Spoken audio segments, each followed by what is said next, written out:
In my view, collaboration is the heart of performance. It's also a hard skill. It's not a soft skill, it's not a cultural value. Collaboration is the heart of performance because when you collaborate, the outcomes are better.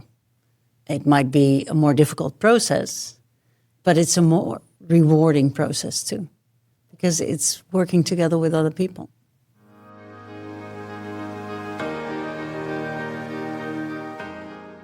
To make collaboration structural is very much about designing the steering indicators in a way that it supports collaboration. So making sure that different teams have the same performance measures, so there's actually a systemic push to collaborate.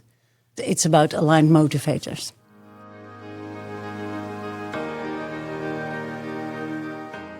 Collaboration has many different layers. The first layer is, and let's just call it out loud, it doesn't make life easier working together with other people of other backgrounds, of other expertises. If I look to myself, if I'm working with mini-me's, life is really easy. You know, everybody agrees with me. Everything is just easy sailing. But it doesn't get to the right outcomes. Collaboration is about acknowledging that to achieve the right outcomes, the best outcomes, the needed outcomes, you actually need the differences. You need the different backgrounds, you need the different expertises. So that's the first layer. The second layer is that if you collaborate with others within the organization, possibly also with people outside of the organization, is that you get a better understanding of what they actually need to be successful. So creating a common understanding about what each needs to be successful makes it also easier to collaborate, because then you also understand where people are coming from. And then for me, an important, but that's more on a personal value basis, like the third layer, is about how collaboration actually supports compassion, because you get to know the other person, what drives them, what brings them joy. And overall, that makes collaboration a joyful experience.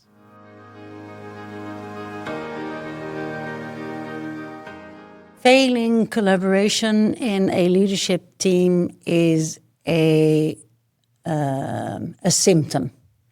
It's a symptom of a lack of trust, of differences not being out in the open, of previous problems not having been solved. So making sure that these type of elements get brought out in the open, are dealt with respectfully, and with an understanding of each person's background and needs. That's really important.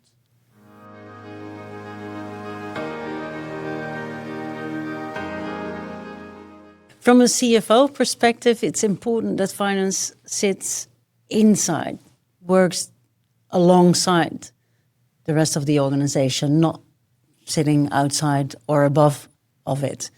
The importance of that lies in that to really understand what's going on, you need to work together.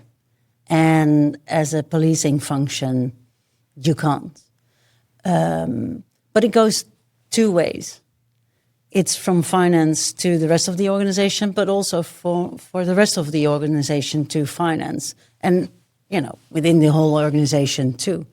One of the basic tasks of finance is to make sure that the primary processes are in order. But that's not just finance's primary processes. If you look at the broader CFO agenda, it's actually the primary processes and the documentation of that in the whole of the business. If sales, their documentation is not in order, their primary process is not in order, you know, within finance, we can't imagine the numbers. We can't invent the numbers. So that collaboration too is is something that is often an unseen element of the finance function. For me, if I look at collaboration, it's not just within the organization. It's often perceived to be within the organization, but it's not. It's also about connecting to your bankers before you're close to a covenant breach. It's about taking your investors along. Even things are just normal sailing within the boundaries of plans already presented.